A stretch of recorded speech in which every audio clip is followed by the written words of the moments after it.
Hello students, this is Ashutosh Dadhich, faculty of chemistry, medical division. बच्चों, आज की क्लास में हम आगे बढ़ने वाले हैं केमिकल इक्विलिब्रियम को लेकर के। पिछली क्लासेस में आपने देखा था कि हमने कुछ बेसिक जो टर्म्स थी केमिकल इक्विलिब्रियम की वो जान ली थी। आज की क्लास में अपन क्या बात करने वाले हैं, आइए देखते हैं। हम बात करेंगे इक्विलिब्रियम कांस्टेंट के बारे में। लास्ट क्लास में हम लॉ ऑफ मास एक्शन को अच्छे तरीके से जान चुके हैं, ठीक है। तो भाई ये इक्विलिब्रियम कांस्टेंट होता क्या है, ध्यान से समझना।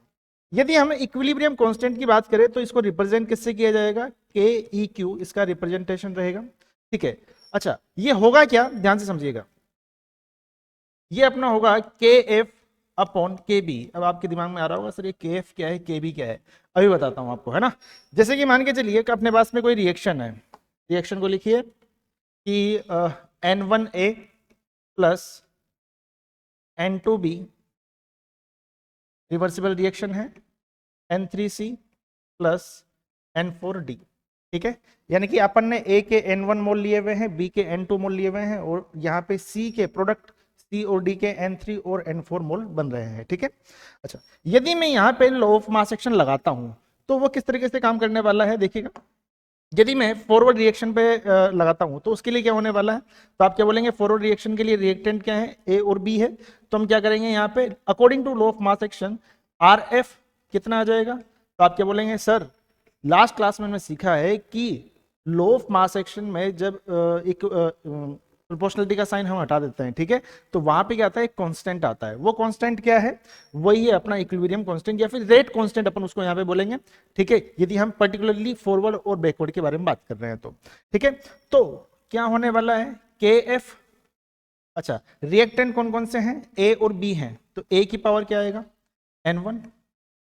बी की पावर क्या आने वाला है, N2। अच्छा, यही सेम यदि मैं बैकवर्ड के लिए लिखना चाहूं तो बैकवर्ड के लिए क्या रहेगा, के बी। अच्छा, इसके लिए रिएक्टेंट क्या हो जाएंगे, सी और डी।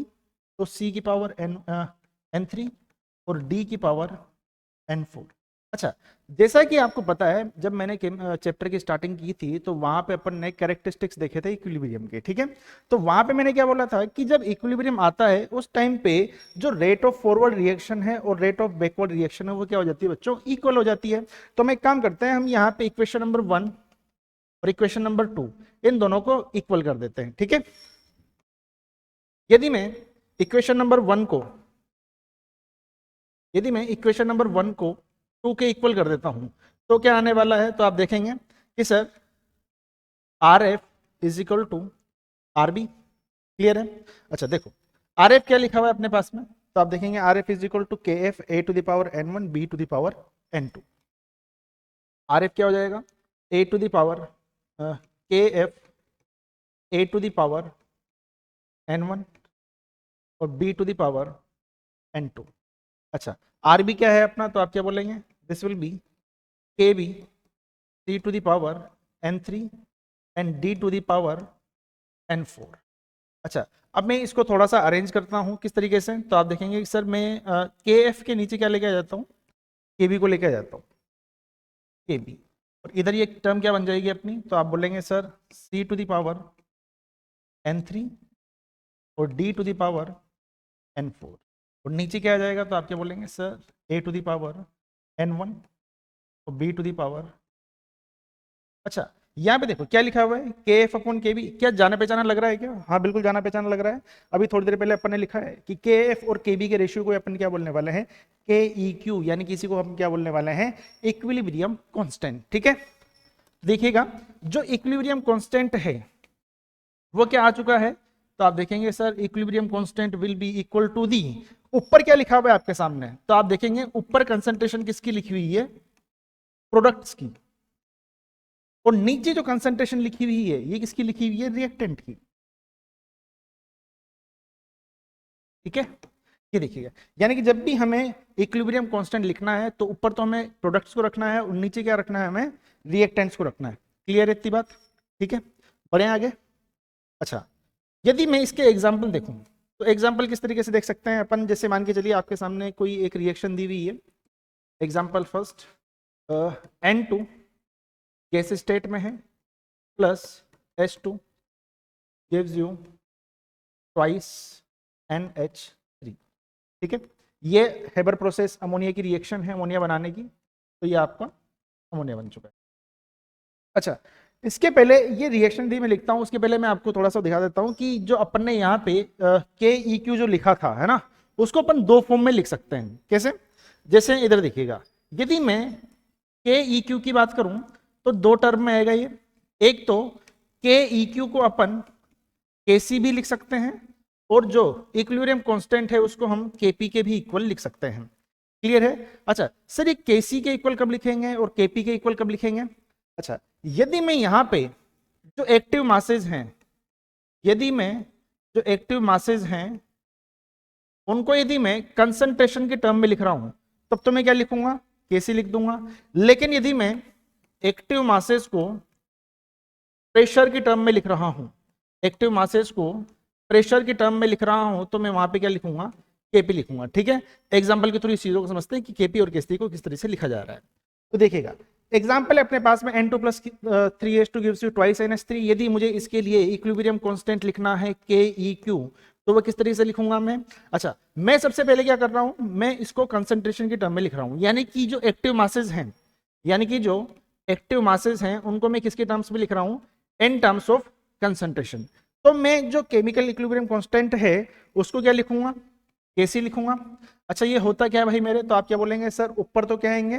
प्रोडक्ट आएंगे, और नीचे क्या आएंगे? रिएक्टेंट आएंगे।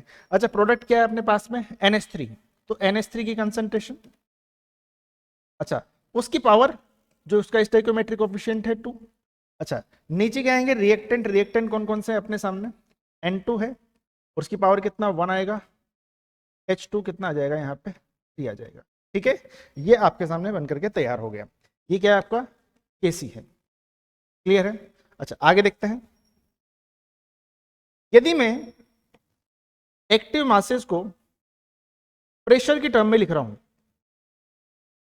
तो आप मुझे बताओ कि जो के ई क्यू रहेगा वो किसके इक्वल रहेगा? हाँ बिल्कुल सही पहचाना, केपी के इक्वल, है ना। और ये क्या आएगा? लिखना तो वही है कि ऊपर प्रोडक्ट आएंगे, नीचे अपने क्या आने वाले हैं? ये रिएक्टेंट आएंगे। ठीक है, लेकिन अब यहां पे प्रेशर आ जाएगा। प्रेशर बोले तो पार्शियल प्रेशर, गैसेस का पार्शियल प्रेशर, है ना, सुना होगा ना। चलो, अच्छा ऊपर क्या है? तो आप क्या बोलेंगे? प्रोडक्ट साइड पे NH3 है, तो पार्शियल प्रेशर ऑफ NH3, और इसका पावर 2। सर पार्शियल प्रेशर कैसे निकाल लेंगे, ये अगली क्लास में बताएंगे। ठीक है, इसको अपन mole fraction multiply with total pressure करते हैं। अच्छा, नीचे क्या आएगा? तो आप क्या बोलेंगे sir? Partial pressure of N2, और यहाँ पे क्या आएगा? Partial pressure of H2। अच्छा, एक गलती कर सकते हैं आप, यहाँ पे आप मोल लगाना ना भूलें। मोल कितने हैं यहाँ पे? 3 है, तो यहाँ पे पावर 2 लगा दी। क्लियर है? तो ये जो एक्सप्रेशन लिखा हुआ है आपके सामने, देखिएगा, ये जो एक्सप्रेशन लिखा हुआ है, ये एक्सप्रेशन है अपना कहीं का बेटा, ये है केपी का एक्सप्रेशन है। ठीक है, और ऊपर जो एक्सप्रेशन लिखा हुआ है ये कौन सा एक्सप्रेशन है? केसी का एक्सप्रेशन है। ठीक है, तो इस तरह के बहुत सारी चीजें हैं जो आप देख सकते हैं। अच्छा, एक और एग्जांपल देख लेते हैं।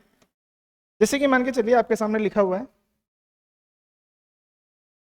CaCO3 का डिसोसिएशन मुझे कराना है। अच्छा, CaCO3 सॉलिड स्टेट में है, कैल्शियम कार्बोनेट आप जानते ही हैं। ये क्या होगा? CaO, ये भी सॉलिड स्टेट में होता है, और क्या प्रोड्यूस करता है? ये CO2 गैस प्रोड्यूस करता है।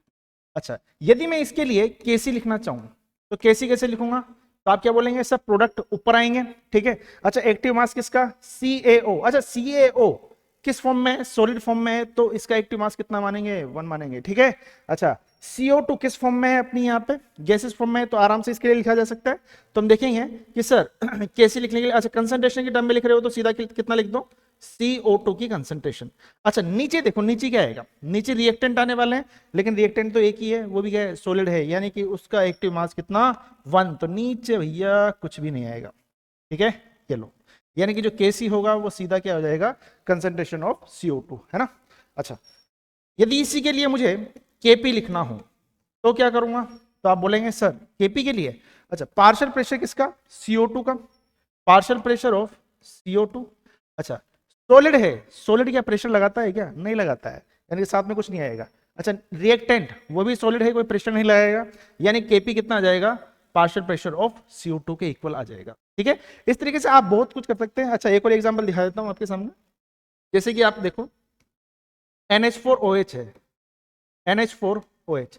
अच्छा, इसको यदि मैं ब्रेक कर रहा हूं तो ये, अच्छा ये एक्वस है ना, पता है ना आपको, NH4 + और ये भी एक को सॉल्यूशन होता है, ठीक है।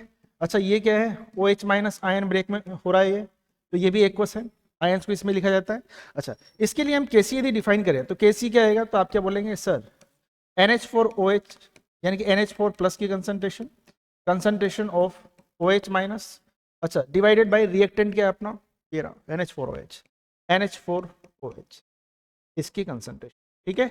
तो इस तरीके से आप Kp और Kc लिख सकते हैं डिफरेंट रिएक्शन के लिए, है ना। बहुत सारे एग्जांपल है जो आने वाली क्लासेस में जैसे चैप्टर आगे बढ़ेगा वैसे वैसे हम क्वेश्चंस के साथ में इन चीजों को सीखते रहेंगे, ठीक है। ये बेसिक टर्मिनोलॉजी है जो आपको सीखनी जरूरी है, क्लियर है। तो अब अगली क्लास में अपन क्या करेंगे, जो अपन ने यहाँ पे हमारी कहानी के जो दो हीरो हैं कौन कौन से, Kc एंड Kp, इन दोनों के बीच में क्या रिलेशन है उसको डिफाइन करेंगे, ठीक है। तो मिलते हैं अगली क्लास में, थैंक यू।